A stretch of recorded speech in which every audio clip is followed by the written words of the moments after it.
Sinasamba ka namin at pinasasalamatan, Panginoong Hesukristo. Dito pala ako hinihingal na.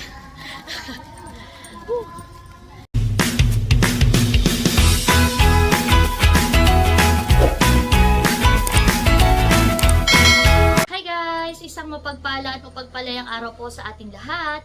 For today's vlog po ay mga mahal na araw pa rin po. And as of recording time, it's Good Friday.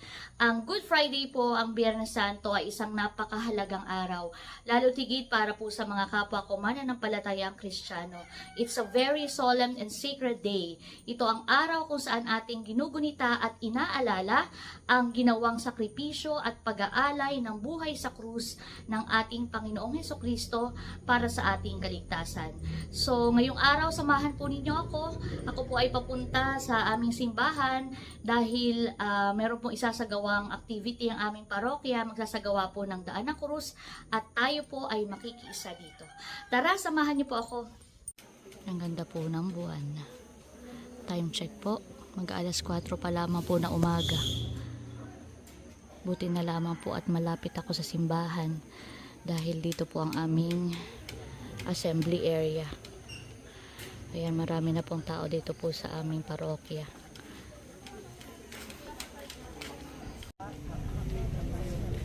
Mahal na Panginoon, ang daan na iyong pinahak ay isang panawagan sa aming life upang sumunod sa daan ng iyong kabanalan. Dakilang pag-ibig saan man manahan, Diyos ay naroon, walang alinlangan.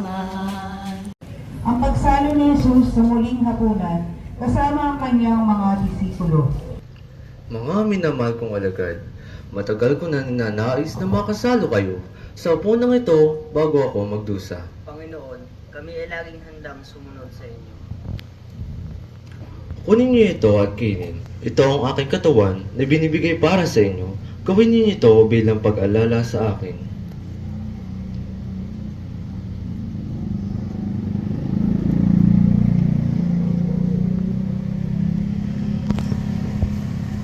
Inumin niyo ito.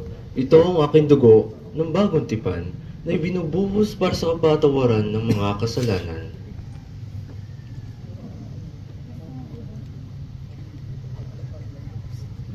Katotohanan na sinasabi ko sa inyo, isa sa inyo ang magkakanulo sa akin. Ako ba? Panginoon? Sino kaya ang niyang tinutukoy? Hindi ko din alam, Pedro. Panginoon, sino po yun? Ang kasabay kong sumasaw ng tinapay sa mangkok.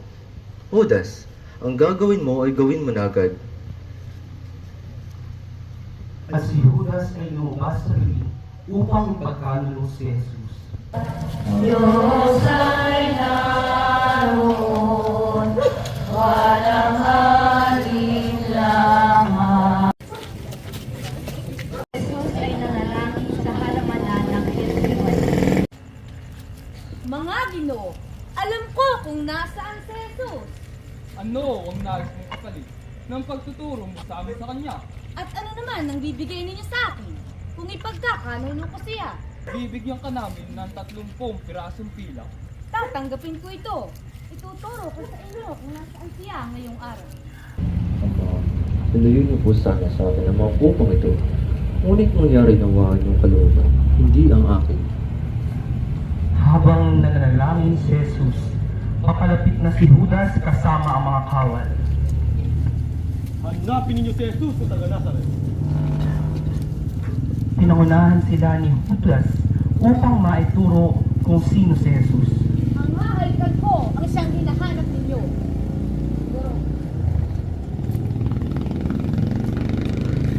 Judas, pagkakanulo bang anak ng tao sa isang aling? Nga, napino siya. Di ninyo maaaring ulihin ang aming Panginoon! At kaluluwa ang siyang nagtulong sa ating buhay ng gintong aral at pag-asa. Si Jesus ay hinatulan sa harap ng Sanhedrin. po ba si Jesus na taga Nazaret na bumubuo sa bayan? Kung sinabi ko sa inyo ang katotohanan, hindi nyo rin ako paniniwalaan. Hindi ko siyang nagsabi na kaya niyang sirain ang templo at itayo ito muli sa loob ng 3 araw. Oo, sinabi rin niyang siya raw ang anak ng Diyos. Anong masasabi mo sa mga paratang nito? Sumugot ka!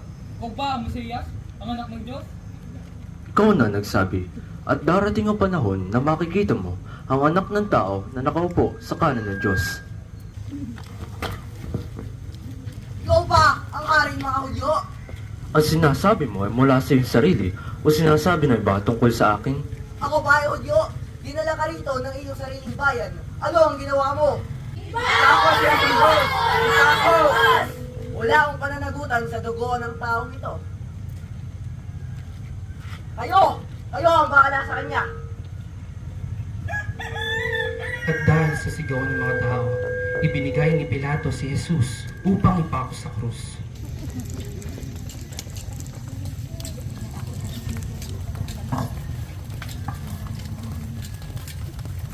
Si Jesus ay hinampas at pinutungan ng korunang tingin.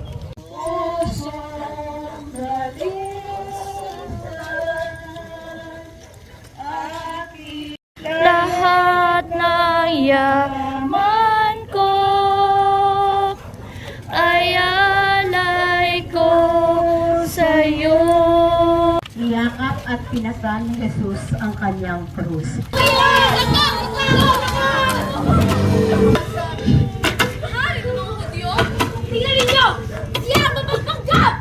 Patawarin mo kami, Panginoon, sa aming binitawang masasakit na salita sa aming kapwa. Sa mga salitang nakawasak ng puso ng marami at nakadurog sa kanilang pagkatao.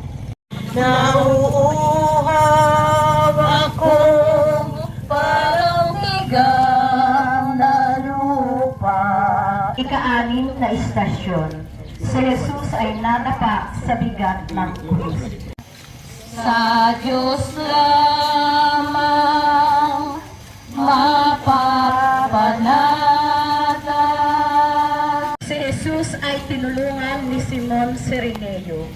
Tulutan mong aking mata, mamulat sa katotohanan.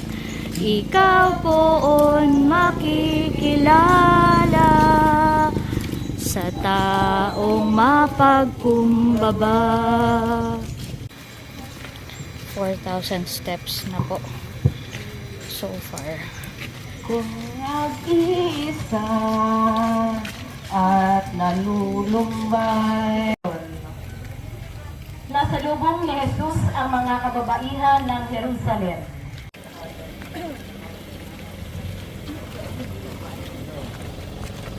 Pagkat ang Diyos natin, Diyos ng pag-ibig, magmahalan tayo't magtulungan. Kasiyang na istasyon. Si Jesus ay hinubaran at ipinako sa krus. Mapagmahal na Jesus, Akayin mo kami. kasampung istasyon. Pinatawag ni Jesus ang magnanakaw. Ika-11 istasyon. Si Maria at Juan sa paanan ng krus. Kami po ay nasa may bandang katabli niya na. At meron po dito nagbibigay ng free. Salamat po sa libreng paitlog, free egg. Ika-12 istasyon. Si Jesus ay namatay.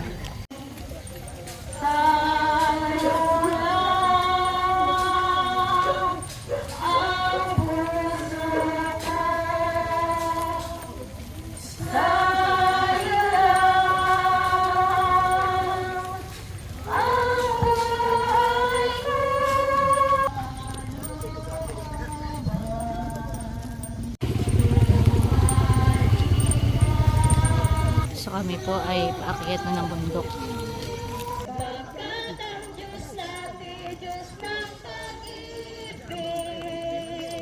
ating ikalat sa buong mundo. Pag-ibig ni Jesus, kung tayo'y bigo, ay wag remotin na may Diyos tayong nagmamahal. Ika-13 istasyon. Si Jesus ay inihimlay. Sinasamba ka namin at pinasasalamatan, Panginoong Hesukristo. Sapagkat sa pamamagitan ng iyong mahal na krus at muling pagkabuhay, iniligtas mo ang sandaigdigan.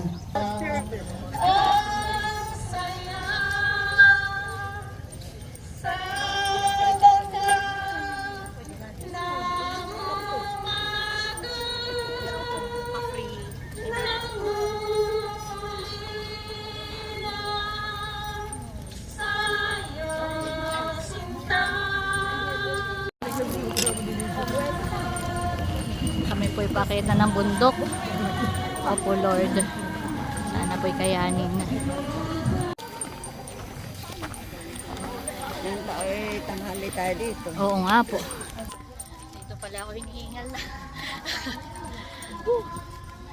Pero kakayanin natin.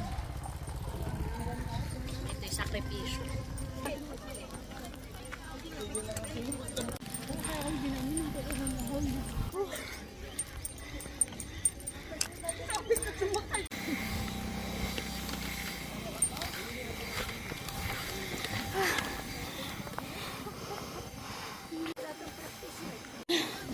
Kaya pa.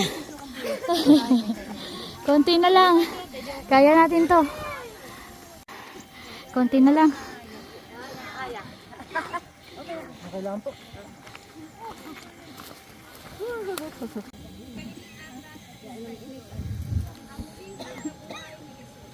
Narating nila ang Golgota, ang lugar ng pagpapako sa krus. Dito, ganap na ihahandog ni Jesus ang kanyang buhay para sa kaligtasan ng sangkatauhan. Ihanda ko! Higa siya! Bigyan mo ako ng lakas! Anak ko! Hindi kita iiwan! Anak!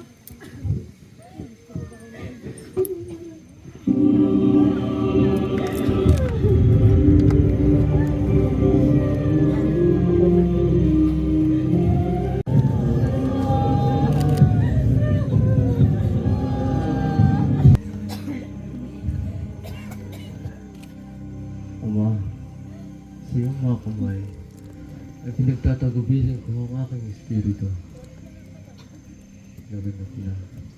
At nang masabi niya ito, inihabilin niya ang kanyang espiritu. Naganap ang dakilang pag-ibig ng Diyos para sa sangkatauhan. Panibaguhin mo po ang aming isip at puso at buo naming pagkataan. Yakapin mo po kami sa bawat araw ng aming buhay. Luwalhati sa Ama, sa Anak at sa Espiritu Santo, para ng unang-una ngayon at magpakailanman.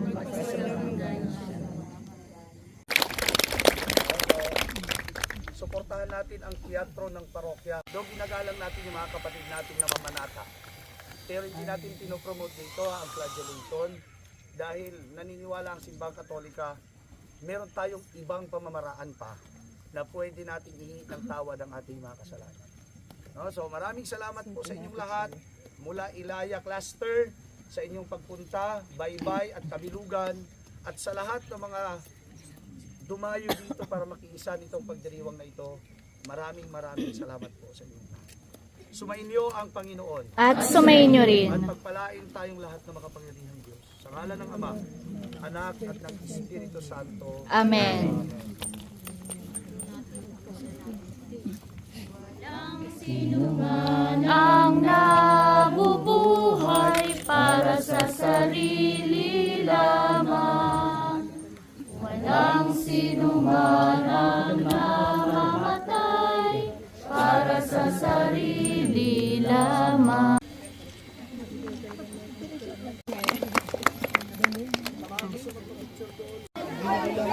Ayan po, at katatapos lamang po ng daan ng krus. At kudos sa ating mga kabataan na gumanap sa sinakulo. mas naging makabuluhan at makahulugan ang pagdiriwang natin ngayon ng Biyernes Santo dahil sa kanilang pagganap at pagbibigay buhay sa daan ng krus. Ito po ang view mula dito. Kitang-kita po yung dagat. Ayan, tatakluban lamang ng ilang mga puno. Nung nakaraang taon ay dito rin po isinagawa ang daan ng krus. Doon naman nung ending sa taas. Kami po ay pababa na. At para po mas mahirap yung pababa.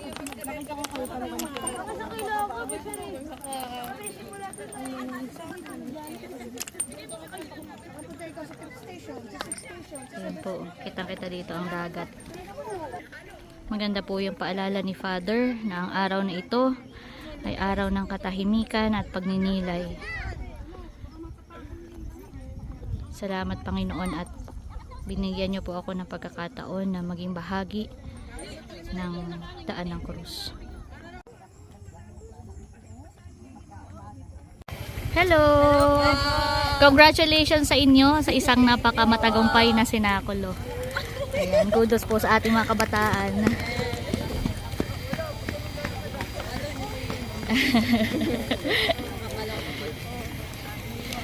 Mababa na po kami. Salamat din po sa Panginoon na tayo binigyan ng magandang panahon. Mag-sunscreen tayo. May nag-sunscreen na kaibigan nating mayaman. Ay, nakikisunscreen na lang.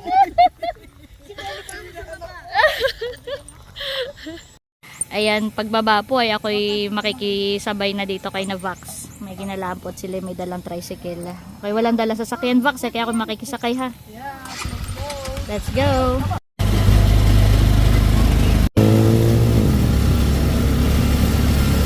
Thank you Vax, ito na lang ako. Ingat kayo. Bye-bye. Yes, punta muna ako tabing dagat. Bye-bye. So mula po sa ating pakikiisa sa gawain ng parokya, nandito naman po ako ngayon sa may I Love General na car. Bahagi po ng ating trabaho ito. At syempre, we treat our work as worship din. Kaya kahit Biyernes Santo ay nandito po tayo para magbigay po ng pag-alalay. So dito po naglagay tayo ng mga ilaw. Pasasalamat sa aking mga kasama sa GSO na talagang kahit po mahal na araw ay hindi nag-atubili maglaan ng kanilang oras para siguruhin po na maliwanag po dito sa area na ito. So nandito naman ang engineering, naglalagay naman sila dyan ng stage dahil may binubuo pong activity ang lokal na pamahalaan para naman po bukas. At mamaya po ay lalagyan pa ng mga dagdag na ilaw dito po sa may malapit na sa dagat, sa may buhanginan. Malapit na ring matapos ang itinatayong mga palikuran or CR po dito para siguruhin na yung ating mga bibisita dito, turista, ay may maayos na palikuran. Bagong pintura din po itong ating signage ng I Love General na car. Ginawa itong makulay dahil ang bayan ng General na car ay tunay na makulay at may natural na ganda.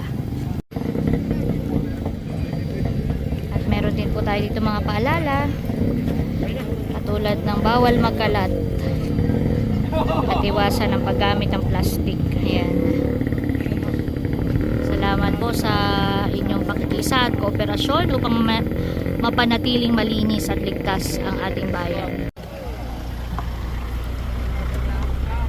Kaantabay din natin at katuwang ang iba't ibang ahensya at tanggapan ng pamahalaan upang magbigay na pag-alalay sa lahat po ng ating mga bibisita dito sa aming bayan.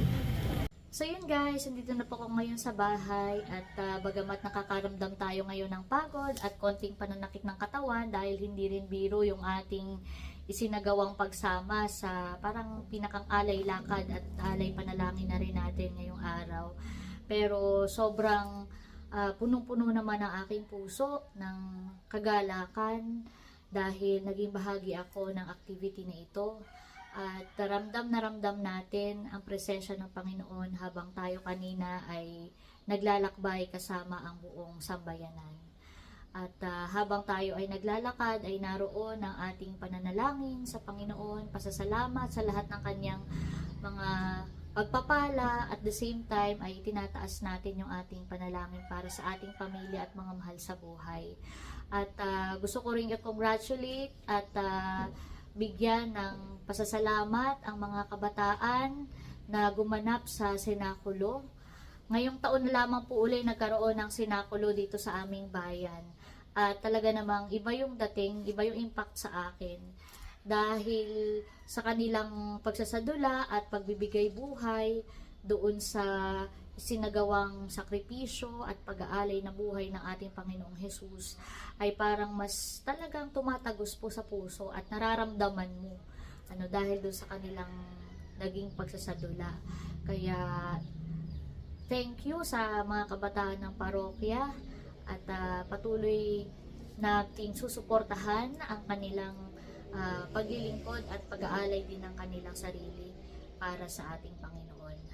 At sana po ang araw na ito, hindi lamang ang araw na ito, kundi sa bawat araw ng ating buhay ay patuloy nating baunin at alalahanin ang pag-ibig ng Diyos sa atin. So this day is a beautiful reminder of the greatest love of all. Kung paanong ibinigay ng Panginoon ang kanyang buhay para sa ating lahat upang tayo ay maligtas.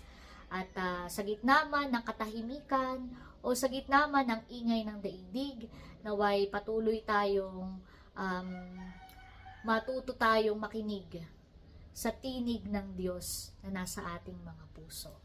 Thank you, Lord. Maraming pong salamat. At maraming din po salamat sa inyong lahat sa pagsama po sa akin sa araw na ito, at syempre sa inyong pong patuloy na pagsuporta. Ang 100% po ng aking kikitain mula po sa vlog na ito ay aking pong isasama sa aking balikhandog sa simbahan. Ngayon po ang aming parokya ay nag-a-undergo din po ng construction para po sa aming bagong simbahan. Kung kaya naman, ang aking pong magiging kita dito po sa aking vlog ay aking pong iaalay para po sa construction po ng aming bagong simbahan. Maraming pong salamat sa inyong lahat, sa inyong pong patuloy na pagsuporta at panonood. God bless po sa ating lahat. That's it for today's vlog. I hope you enjoyed watching. Lagi po nating tandaan, patuloy tayong magmahal, patuloy tayong maging masaya dahil may kaliyaan ka. Thank you for watching. God bless. Bye-bye!